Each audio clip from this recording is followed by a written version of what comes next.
의 즐거움을 누려라 라는 제목으로 말씀을 선포하겠습니다.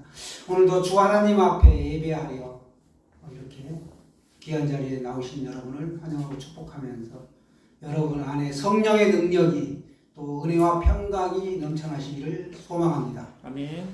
하나님은 우리에게 자신의 뜻을 말씀하시고 가르침을 주셨습니다. 이 말씀은 우리의 마음과 생각과 입술과 행동의 중심에 있어야 합니다. 하나님의 말씀을 들은 우리들이 할 일은 그 말씀을 마음에 두고 기억하고 묵상하고 선포하는 것입니다. 구약성경이 39권인데 그 39권 가운데 시편은 참으로 좀 특이한 책이다라고 볼 수가 있습니다. 우선 그 쓰여진 기간이 아주 길다라는 사실입니다. 처음 쓰여진 시편 90편의 말씀은 모세가 출애굽할 때 주전 1446년에 기록한 것이고 맨 나중에 쓴 시편 126편은 바벨론 포로 교환기 주전 538년에 기록한 시편입니다. 그리고 두 번째는 이 시편은 적어도 7명 이상의 저자가 기록한 책이다라는 사실입니다. 가장 많은 시편을 기록한 사람 역시 다윗 왕이었습니다. 그가 시편 150편 중에서 무려 73편을 썼습니다. 시편은 여러 사람이 쓴 시편들을 하나로 묶었는데 5묶음을 하나로 묶은 것입니다. 가장 먼저 이 시편을 하나의 책으로 묶었던 사람이 바로 다윗이고 그 후에 히스기야가 다시 편집을 했고 맨 나중에는 에스라와 느헤미야가 이 시편을 편집했습니다.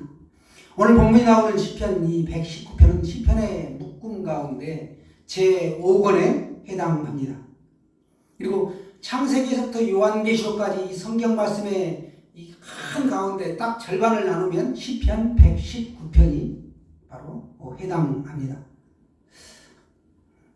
이 시편 119편은 8개의 구절을 한 문단으로 해서 이렇게 구성이 되어 있는데 알파벳을 보시면 히브리어 알파벳 첫 단어 알파벳이 알렙이라고 하는데요. 영어의 A에 해당되죠. 이 첫 번째 구절을 알렙으로 시작하는 단어로 해가지고 첫 구절이 시작되고 두 번째 구절도 알렙으로 해서 세 번째, 네 번째에서 여덟 번째까지 1절에서 8절까지의 말씀이 다 알렙으로 시작하는 단어로 구성되어서 8절까지 한 문단을 이루고 있다라는 것이죠. 그리고 오늘 시작되는 두 번째 문단은 9절에서 16절까지 8개의 구절인데 이건 역시 히브리어 알파벳 두 번째 베트라고 하는데요. 이 베트로 시작하는 단어로 시작해서 8, 9, 10, 11, 12에서 16절까지 이렇게 구성이 되어 있다는 것입니다. 우리 한글은 24자로 되어 있죠. 자음과 모음 합치면. 영어는 알파벳이 26개고 히브리어는 22개인데 이렇게 8구절씩 22개의 알파벳을 차례로 적용하면 8 곱하기 20이 한 176구절이 나오게 되는 것이죠. 그래서 성경 가운데 가장 긴 장을 가지고 있는 성경이 시편 119편이 되겠습니다. 왜 특별히 이 시편의 장이라고 하지 않고 편이라고 하는가? 시편의 그 모든 시편은 노래를 부르기 위한 시로 기록이 되었기 때문에 우리가 특별히 시편을 장이라고 하지 않고 편이라고 이렇게 얘기하는 것입니다. 요즘 한때 젊은이들이 그 유행했던 숫자시가 있었습니다. 1초라도 안 보면 1 하면 1초라도 안 보면 2 이렇게 초조한데 3초를 어떻게 견뎌? 기다려?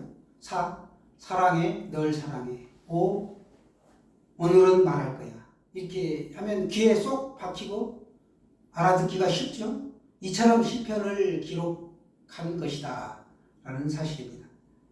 노래를 부르기 위해서 기록했다라는 것이죠. 오늘 시편 본문 119편 제2문단에서 자신의 삶을 정결하게 하기 위해 이 시편 기자는 말씀에서 즐거움을 누리려고 하였습니다. 여러분이 가지고 있는 성경으로 9절 말씀을 한번 보시겠습니다. 9절 말씀 보십니다. 시작.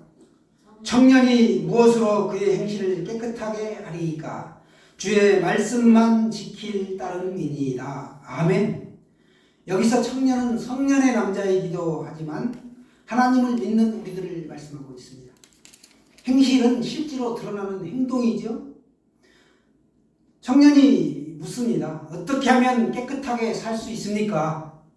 어떻게 하면 인생 여정이 순결하고 바른 것이 될 수 있겠느냐라고 물은 것입니다. 실제로 청년이 이와 같은 깊은 질문을 하기는 어렵겠죠. 많은 연륜이 있는 성년이 이와 같이 질문을 한 것입니다. 오늘 다윗으로 추정되는 이 시편 119편의 이 기자가 이와 같은 질문을 한 것입니다. 여러분, 우리들은 말씀의 즐거움을 누려야 합니다. 한국 리서치라는 조사기관에서 최근 성인 남녀를 대상으로 종교 인식 조사를 하였습니다. 호감도를 묻는 100점 만점의 이 질문에 그리스도교는 31.4점, 불교는 47.1점, 천주교 45.2점이었습니다. 주목할 항목은 그리스도교를 매우 부정적으로 평가한 응답자가 무려 49%였습니다. 이것은 한국인 두 사람 중에 한 사람은 우리가 믿는 그리스도교를 매우 부정적인 것으로 보고 있다라는 것입니다. 또한 크리스천에 대한 호감도 역시 32.3점이었습니다. 불교 신자 47.8점, 천주교 신자는 46.7점으로 무려 이 크리스찬과 15점가량의 차이가 납니다.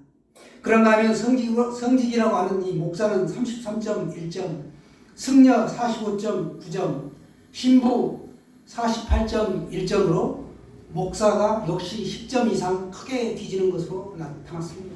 우리의 기대에 한참 못 미치는 것이죠. 정말 통탄할 일입니다.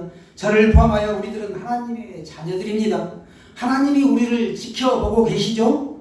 수업 시간에 선생님이 계시면 제멋대로 할 수 없고 조신하게 경청합니다. 대통령 앞에서 함부로 날뛰고 남 비난하고 험담하고 입방정 끌 수 있을까요? 하물며 만왕의 왕이시고 우리 인생의 주인이 되시는 그분이 지금 말씀으로 성령으로 내 안에 와 계시고 나와 함께 계시고 나를 지켜보고 계시는데 어떻게 자기 욕심만 부리고 남을 욕하고 안 믿는 세상 사람보다도 못하는 그런 삶을 우리가 살아가야 하겠습니까? 우리들이 지금 그렇게 살아가고 있다라는 것입니다. 이것을 여실히 증명한 것이 이번에 조사한 여론조사입니다. 우리가 이웃들로부터 신뢰 회복이 그 어느 때보다도 절실하게 요청되고 있습니다. 사랑하는 여러분, 예수 믿으면 변해야 합니다. 세상에서 제일 불쌍한 사람이 가르치려고만 들고 남의 얘기를 배우려고 하지 않는다는 거예요. 그렇죠? 그런 얘기들을 수차 들으셨을 겁니다. 학교 선생님, 목사, 특별히 더 안 들으려고 한다는 것이죠. 그리스도인들이 말만 번지르하고 실제로 말 따로 행위 따로다라고 욕을 먹는 것은 여기 있는 저부터 잘못이라는 것이죠. 부디 우리가 온화하고 겸손해지시기를 바랍니다. 오늘 시편 기자는 말씀에서 모든 문제의 해답을 찾습니다. 말씀에는 세 종류가 있다라고 전에 말씀을 드렸는데 기억나실 겁니다. 첫 번째는 기록된 말씀이죠. 성경 말씀. 두 번째는 선포된 말씀. 기록된 말씀에 근거해서 설교로 되어나는 이 목사의 말, 목회자의 말을 통하여 강단에서 선포되는 말씀, 이 선포되는 말씀이 두 번째이고, 세 번째는 육신이 되신 말씀입니다. 말씀이 육신이 되어 이 땅에 오신 예수 그리스도가 복음이고 말씀이죠. 육신이 되신 말씀이 세 번째 말씀입니다. 이렇게 세 가지 말씀을 우리가 본 바탕으로 알고 있는 상태에서 토라 하게 되면 일반적으로 우리가 모세오경을 가리킵니다. 그런데 모세오경을 지칭하는 것을 넘어서 일반적으로 토라 하게 되면 가르침이다 라고 합니다. 토라를 노래하는 시편에 보면 세 개가 나와요. 1편, 19편, 119편. 암기하기 쉽죠? 특히 혼자 있을 때 조용히 나지막하게 읊조린다. 작은 소리로 읊조린다. 이건 말씀에서 즐거움을 누린다라는 것입니다. 그 방법이 무엇인가? 오늘 본문 제2문단에 보시면 119편 9절 16절의 말씀에서 오늘 자신의 입술을 사용하여 선포했고 또한 작은 소리로 읊조리면서 터득한 것을 우리가 알 수 있습니다. 예전에 우리가 서당에 가게 되면 그것을 큰 소리로 읽습니다. 그리고 뒤로 돌아서서 훈장 선생님 앞에서 암송해서 하루 그 배운 것을 복습한 다음에 암송해서 이렇게 확인을 받죠. 예전에 초등학교, 지금 이제 예전에 국민학교였었죠. 초등학교에서도 1학년 들어가게 되면은 철수야 영희야 나오는데 읽을 사람 손들어라 해가지고 이렇게 쫙 자신 있는 사람이 읽지요. 읽다가 틀리면 다른 사람이 또 이어서 이렇게 터치해서 읽고, 그만큼 암기도 잘 되고 내가 시청각이 함께 작동이 되는 것이죠. 그래서 그렇습니다. 입으로 말하고 귀로 듣고 뇌에 새김질하여 가슴까지 내려오는 이 시청각이 함께 작동한다라는 사실입니다. 하나님의 백성으로 살아가는 데는 두 가지 초점이 있습니다. 하나는 묵상하는 건데 하가다라고 하지요. 하, 영어의 더에 해당되고 가다, 텔링입니다. 그 이야기라는 뜻인데 유대인들이 그 자신들의 자녀들에게 들려주는 유월절 이야기입니다. 하나님의 사랑의 이야기죠. 우리 백성이 어떻게 홍해를 건넜고 구원받았는지 그것을 말씀하는 이야기입니다. 또 하나는 할라카입니다. 이 사랑의 말씀이 내 삶이 되도록 하는 하나님의 방법, 즉 내 삶의 규정을 할라카라고 합니다. 하가다와 할라카 이 두 가지가 오늘 말씀 묵상을 통하여 이 다윗이 깨달은 것이 바로 하가다와 할라카를 통하여 다윗은 삶의 지혜를 얻었습니다. 지혜의 시죠. 시편 110편은 특별히 그래서 가르침이다라고 토라를 적용했고 이 토라를 노래한 것이 시편 1편, 19편, 119편이다라고 볼 수 있습니다. 하나님의 말씀을 자꾸 반복하여 이렇게 묵상하다 보면 그 말씀이 어느새 내 안에 녹아들게 되고 나의 삶을 이끌어가게 되는 것입니다. 즉 하나님의 음성을 듣게 되는 것입니다. 다윗이 이렇게 하는 가장 큰 이유는 무엇인가 하면 주님 앞에서 범죄하지 않기 위하여 내가 주의 길에서 떠나지 않기 위하여 이와 같이 했다는 것입니다. 또 주의 말씀의 길에서 주의하려고 그렇게 했다라고 오늘 고백하고 있습니다. 그리고 16절에 보시면 주의 말씀을 잊지 않고 기억하고 있기 위해서 그렇게 했다라고 고백하고 있습니다. 결국 다윗은 말씀을 묵상함으로 그 말씀 가운데 즐거움을 누렸던 왕이었습니다. 그렇게 함으로 인하여 그에게 믿음이 점차 자라게 되었고 하나님의 인도함을 받는 삶을 살 수 있었습니다. 믿음의 능력이 나타나려면 하나님의 말씀을 자기 마음에 저장해 두어야 합니다. 언제든지 꺼내서 쓸 수가 있다는 것이죠. 은행에 통장에 잔고가 있으면 우리가 필요할 때 바로바로 꺼내 쓸 수 있는 것처럼 말씀이 내 안에 저장되어 있으면 내가 범죄하지 않게 되고 필요할 때 나의 삶을 다스려 달라고 인도함 받을 수 있다는 사실입니다. 말씀이 내 안에 있으면 사단 마귀의 유혹과 핍박을 능히 이겨낼 수 있습니다. 사단이 굶주려 있는 예수님을 유혹합니다. 내가 만일 하나님의 아들이여든 명하여 이 돌들로 떡덩이가 되게 하라. 그러자 예수님께서 신명기의 말씀을 인용하십니다. 사람이 떡으로만 살 것이 아니요 하나님의 입으로부터 나오는 모든 말씀으로 살 것입니다.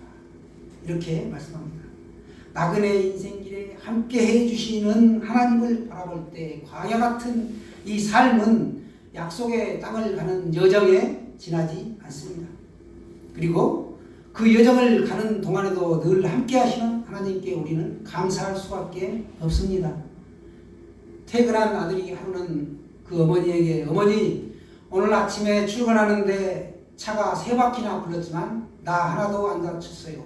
자 보세요. 얼마나 감사한지 몰라요. 라고 자랑을 했습니다. 정말 감사한 일입니다. 조용히 듣고 있던 엄마가 말합니다. 나는 아예 아무 사고도 없었다. 너보다 훨씬 더 감사하구나. 여러분, 두 눈, 두 다리 멀쩡한 것이 살아있는 것이 기적이고 감사입니다. 다리 하나 잘리고 팔 하나 잘린 다음에 감사할 것인가요? 우리 삶이 전부 감사라는 것입니다. 예수 그리스도의 자랑 153 감사 내년에도 쭉 하셔야겠지요? 예. 감사. 또 얼마 전에 경북 봉화의 아연광산에서 광부 두 사람이 매몰되었다가 221시간 만에 구출이 되었는데 그분들이 맨 먼저 구출해준 소방관들에게 뭐라고 얘기했습니까? 감사합니다라고 얘기했습니다. 그리고 그 안에서 믹스커피 먹고 살았다고 그랬죠?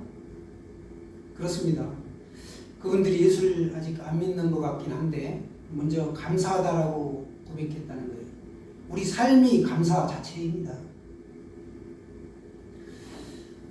우리의 목표는 이 세상이 전부가 아니라 약속해 주신 천국이 진정한 삶의 목표라는 것을 우리가 알고 살아가는 것, 이것이 믿음입니다. 지금 내가 낮아지고 죽어지고 내가 죄인임을 자복하고 주님만을 받아들이는 것이 중요합니다. 그래서 호세아 선지자는 이 백성이 지식이 없어서 망하는도다 라고 고백했습니다. 하나님은 온 우주 만물의 주권자이시기에 우리에게 순종하며 말씀에 복종할 것을 오늘도 요구하고 계십니다. 신앙은 그래서 내가 필요해서 신앙을 얻었다기보다는 하나님이 먼저 택정하시고 우리를 부르신 것이죠. 그리고 신앙은 나의 액세서리 정도가 아니라는 것입니다. 시편 기자처럼 사단 마귀를 물리치고 질병을 정복하고 두려움과 공포를 물리칠 때에도 역시 말씀을 종일 읊조리며 그 말씀을 내 마음판에 새겨 하나님의 인도함을 받는 것입니다.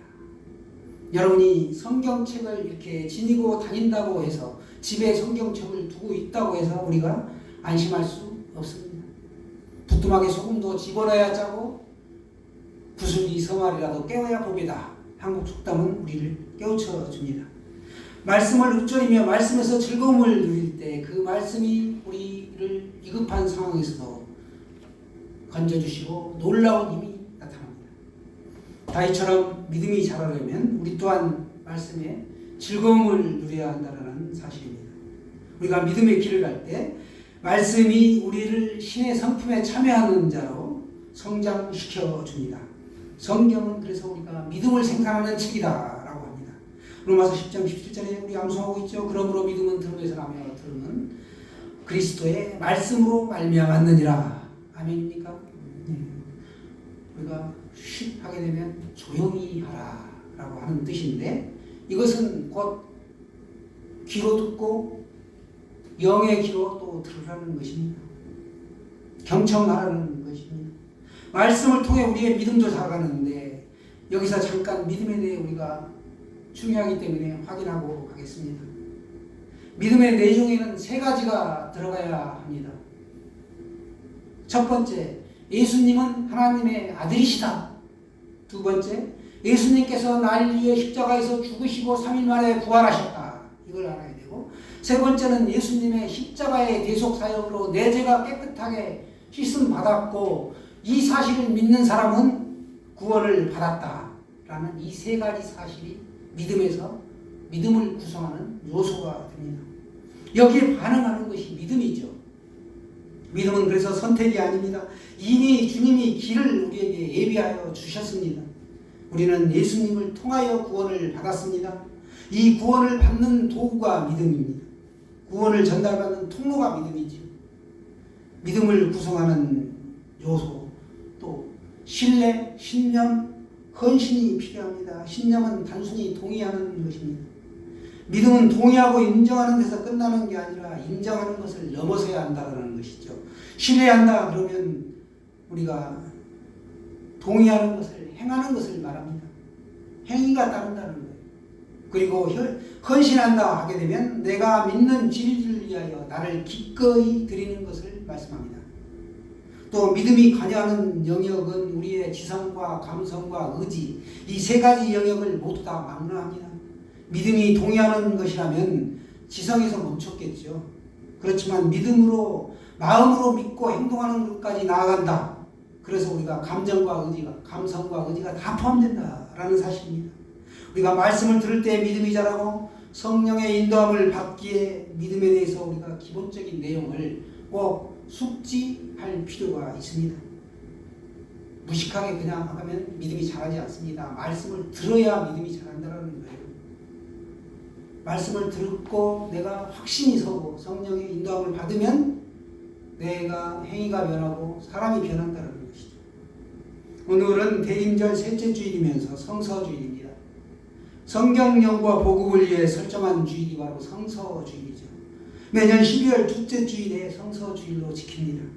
이 성서주일은 하나님께서 인간의 모습으로 이 땅에 오신 성탄과 재림을 준비하면서 기다리는 절기가 바로 대림절 이 절기인데, 이때 성서주일을 지키는 것은 왜 그러는가 하면 말씀이 육신이 되어 우리 가운데 오신 것에 대한 감사라는 것입니다. 그리고 더 많은 사람들에게 생명의 말씀이 반포되어 읽혀질 수 있도록 기도하고 모금하는 일이 필요하기 때문에 성서주일로 지키고 있습니다. 말씀을 맺겠습니다. 오늘 다윗은 범죄하지 않기 위해 말씀을 종일 읊조리며 마음판에 새기고 하나님의 인도함을 받는 삶을 살았습니다. 우리 또한 그 말씀을 마음에 두고 기억하고 묵상하며 새겨 하나님의 인도함을 마땅히 받아야 할 줄로 믿습니다. 성경은 하나님의 감동으로 쓰여졌기 때문에 구원에 이르는 지혜가 있는 책이다. 또 읽고 들을 때 반드시 변화가 나타나게 되어 있다는 것입니다. 능력이 나타납니다. 복음을 선포할 때도 말씀의 능력이 나타나고 자녀 양육에도 탁월한 효과가 있습니다. 무엇보다도 우리가 믿음에서 벗어난 그런 상태에 잠시 잠깐 있다가도 다시 말씀의 능력이 우리를 돌아오게 한다는 것입니다. 우리가 돈을 좋아하는 것 이상으로 이 말씀을 즐겨 사랑해야 하는 것입니다. 그렇게 하실 줄로 믿습니다. 주 안에서 사랑하는 여러분, 말씀의 즐거움을 누리는 복된 인생 되시기를 간절히 축원합니다.